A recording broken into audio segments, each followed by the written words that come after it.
for Around the Ozarks in 5, brought to you by Adventure Cave Tours. Live a day in the life of a real adventurer with Adventure Cave Tours. And the Springfield Greene County Park Board, reminding you to go play. Here are your hosts, Ethan and Sarah Forhetz. Hey, good morning. It is Thursday. Hope you're doing well on this Thursday. We're doing well and ready to get at it. So let's do some news. All right. A 20-year-old man from West Plains is behind bars for attacking a Walmart worker on Tuesday morning after the worker confronted him about stealing from the store. West Plains police say they eventually picked up Cooper Clayton for the crime, 20 years old, after he left the scene. He's now facing a host of serious charges. The Walmart employee was left with minor injuries.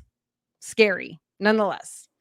A nurse from Cape Girardeau who was caught stealing fentanyl at the hospital where she worked has been sentenced to 3 years of probation, plus 200 hours of community service, a $5,000 fine, and random drug test. 35-year-old Lindsay Francis got caught with a used syringe at work and said she'd used it due to work and personal stress. That's sad. Gets a hold of people. That's for sure. Congratulations to Bass Pro Shops and O'Reilly Automotive, two great companies here in the Ozarks. They both just made Newsweek's list of America's best retailers in 2023. Yeah. Customers were surveyed for the report based on 5 criteria: products, customer service, atmosphere, accessibility, shop layout, as well as the likelihood of recommendations to other customers, from customers to other customers. Both Bass Pro and O'Reilly's were number 1 in their categories of camping and outdoor gear, and then auto supplies. So that's really impressive. And they're both headquartered in Springfield, Missouri, of all places. I love it. That's amazing. Yeah. I mean, great companies for sure. Should Branson continue to add fluoride to its water? The city wants residents to weigh in on that question. Branson is doing that asking for input for the next 90 days. Then the Board of Aldermen will take a vote on it in November. You could submit your opinion in person at the Aldermen's meeting on November 14th, or you can email them and be done with it. Public comment at bransonmo.gov is the email address. Public comment at bransonmo.gov. Fluoride has been in the water there since 1992, but it's time to replace the equipment for it. So they just want to know if, because there's controversy around that in some towns over the past several years. Right. So they want to know if citizens don't want it, then they're not going to spend the money to replace that technology and do something else. Right. All right. The Springfield's metro unemployment rate rose month over month in June, similar to what the state did as well. In the Springfield area, including Greene, Christian, Webster, Polk, and Dallas counties, unemployment was at 2.9% during June. That's up from 2.6% in May. For the state unemployment rate in June was 3.3%, up from 2.9% in May. So similar pattern there between the state and our specific area. All right. Good news for parents during these days of high inflation right now that we all feel. Missouri's annual sales tax holiday, which gives taxpayers a little bit of a break from state sales tax on back to school supplies, is also going to now get to include city and county taxes. As you know, in the past, many cities and counties opted out of the sales tax holiday, meaning they still charged it. Now they don't have the option. So there is no sales tax at all, starting tomorrow, the 4th, going through Sunday, on all things school supplies, clothing, computers, electronics, anything you might need. As you know, I'm a big fan of this because it really bothers me every year when so many cities and counties just refuse to give people a break. It's like 3 days out of the whole year for people who are hardworking. They got to spend $1 million to buy all the stuff that that they have to have for their kids, for different schools, different classes, all the clothes, all the computer. Well, they don't have to buy the computers, but all the equipment, all the stuff they need. And it's tough. It's tough on people. It's expensive. So I love that the state says, you know what? You deserve a break for 3 days. It's not long. We're going to give you a break. You don't have to pay the taxes, and we'll be okay. I wish more cities and counties would do that on their own to give their residents a break, but now they're mandated to do it, so it's happening. So I'm glad. I think people will be happy to save the money, and they're hardworking taxpayers. They deserve to save some money. Right. All right, that's my soapbox. Yeah, thank you for listening. The FBI just announced a sting operation that recovered more than 200 victims of human trafficking across the country. This is unbelievable. During the 2-week operation, the agency found 59 victims of child sex trafficking and 59 missing children. Think about that. Think about if that was your child. I mean, it's, oh. The feds also identified or arrested 126 child abusers, along with 68 human traffickers. Although they were not clear on how many they actually arrested versus how many they just identified. So those numbers are, they lumped in for some reason the people they arrested and the people they identified. So there could be a huge number that they identified that they didn't actually arrest. I wish they'd tell us the real number, but they didn't. This comes as the movie Sound of Freedom is shining a spotlight on sex trafficking and getting a lot of attention for doing so. So bravo. This is interesting. Artificial intelligence apparently was smarter than a human recently. A new study showed that AI detected more breast cancers than doctors did who had years of experience under their belt. Right. Now to this part, I don't know if this is good or bad, but the study apparently says that AI could potentially cut doctors' mammogram reading workload almost in half. So, in the study of 80,000 women, the group whose scans were read by AI found 20% more cancers than the group without AI assistance. Really? That's interesting. It is interesting. I was talking to a doctor friend of mine recently about jobs and AI and that sort of thing. And he was telling me that in his estimation, the best job there is a diagnostic radiologist. So it's people who do what this AI just did, but they can do it from anywhere. He was telling me. He said these days, so he has a friend who lives in Montana, bought a place in Montana, works 8 hours a day, finishes by like noon, and has the rest of the day in Montana. But he does it from home, so he gets an alert whenever a hospital somewhere or a doctor's office sends a scan, whatever it is. He's got to look at a CAT scan, and he looks at it, and then sends them his expert opinion, and they go on and deal with it. And he's still at his house and just looks at the next picture. So that's a fantastic. I was told my kids that they should be diagnostic radiologists, but now I'm a little concerned that AI is going to be doing the job of a diagnostic radiologist. But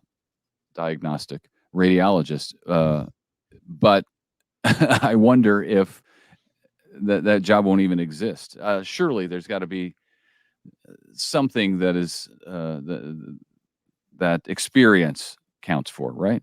Yeah, I mean, I think so. I mean, if you keep reading, it says, not that they're going to be replaced or Well, anything. Of course not. But nothing to see here. Right, nothing to see here. So, I don't know. I mean, but that is obviously for the patient, that's a huge win, right? I mean, 20% more cancers. And it was a big 80,000 women. That's a lot. That's in my mind, a fairly sizable group. So, well, as long as it's not somehow missing, missing anything on the other side. You know what I mean? Yeah. If it's getting all of them, great. If it's getting some more than it did earlier or something, but then missing other stuff, I don't know. But I'm considering going back to school to be a diagnostic radiologist because I'd like to live in Montana and be off by noon. It would be Montana that you'd choose? I don't know. That's where this guy is.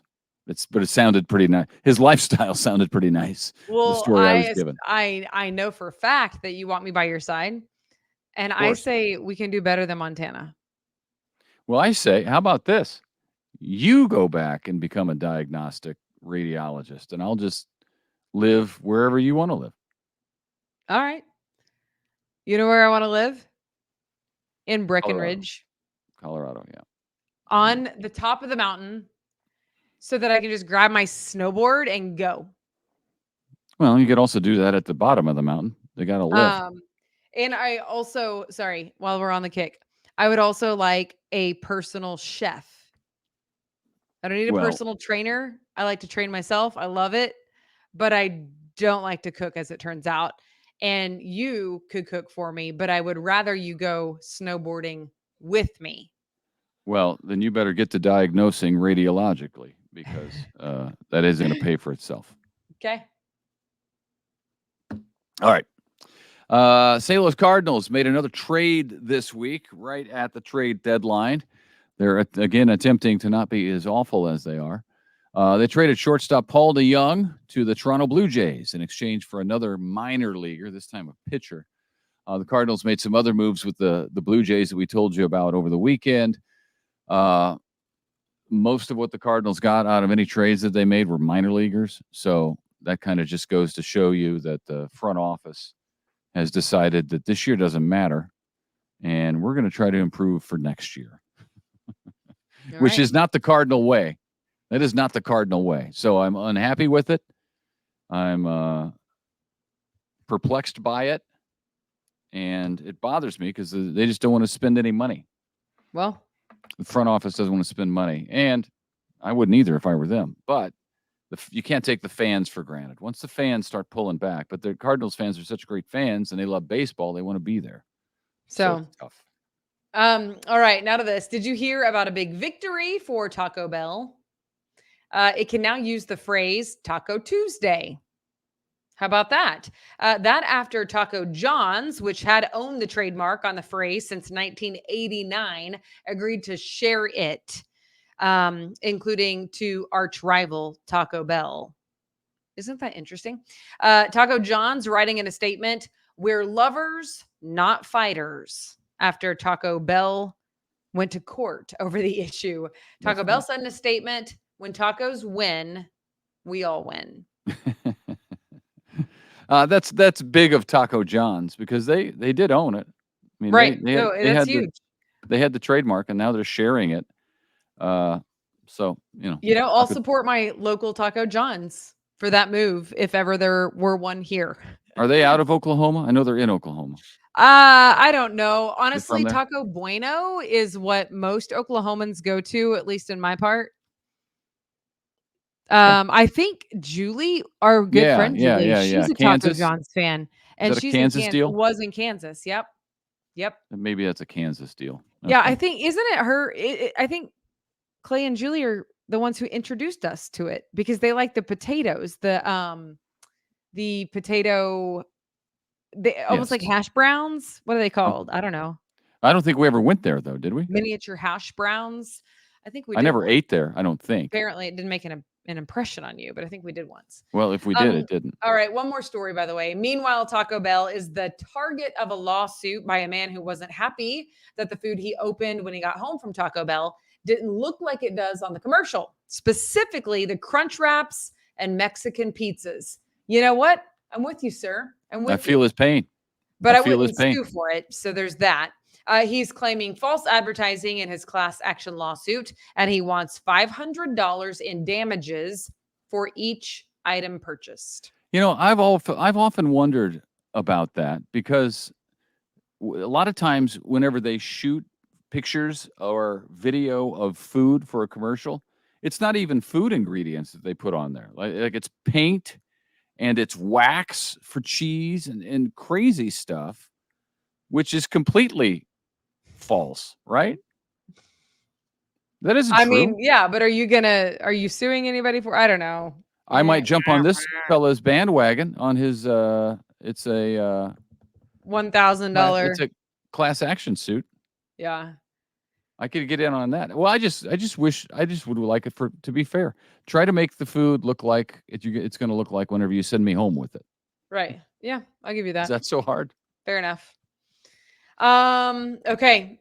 Don't forget the Jordan Valley Ice Park passes giveaway from the Springfield Greene County Park Board. They are one of our sponsors here at ATO. We love them, and we are thankful that they are giving away a 4-pack pass of passes, which includes your admission to Jordan Valley Ice Park and all the rentals. So that's awesome. Yeah, that's great because it's Yes. nice and cool in there right about now. Dude, it's so hot. Go to aroundtheozarks.com, subscribe to the podcast, which will send it to your inbox, as well as Abby Dyer's Wake Up Weather, which has been great.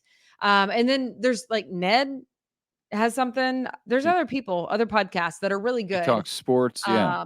The calendar I told you about yesterday, which is fantastic to see what's happening around the Ozarks, as it were. See what we did there. Anyway, so subscribe and be entered into the drawing. And thank you to the park board, reminding you to go play. Go play. Yeah. We love the park board. We got married in one of the Springfield parks. We were the first, just for the record. Yeah, you say that. Are you sure of that? I know you say that a lot. No, we were the first because at the time they were like, I was like, well, what is the charge? And they're like, well, I don't know. We've never had anyone do that before. Yeah. And it was Jody Adams. It was Jody Adams. She is lovely. You say that. And she was like, yeah, no. I mean, unless there was someone that she didn't know about, but she was the director. Yeah, I don't know. I'm not confident enough. There were toilets there. So that's another reason why I think, we're probably the first. Because, if you have to write on your invitation, please pee before you come to the wedding, most people aren't going to be willing to do that. But I'm not very formal or fancy. Yeah, that's not quite as classy as most weddings try to be these days. Where did we get married? Close Memorial Park. Where did we get married? Is that what you just said? Well, there's like 3 parks. There's 3 parks there. In the Hosta Garden, a week after an ice storm that happened in April, which was crazy a snowstorm, timing. The ice storm damaged a lot of trees prior to that. Yeah. So anyway. Yes, Close Memorial Park and the Hosta Garden there, which is beautiful. We were just back there not too long ago. Yeah. What were we doing there? Just walking around, family stuff? Hanging out with the kids. Yeah. I mean, it's way more done up now than it was when we got married. It is. But no regrets. It's the best decision of my life, sans Jesus. Well, you could probably attribute all of that makeup stuff to us for putting it on their radar. Yeah, there you go. But it was cool because people were in the park and they would just stop and watch the wedding. It was great. Ethan cried like a baby. It was great. It's true. He's a softie, people. He's a softie. I'm a softie. All right. Yeah. All right. Wrap us up. Get us out of here. Come on. You get us out of here. Goodbye, everybody. We'll see you tomorrow.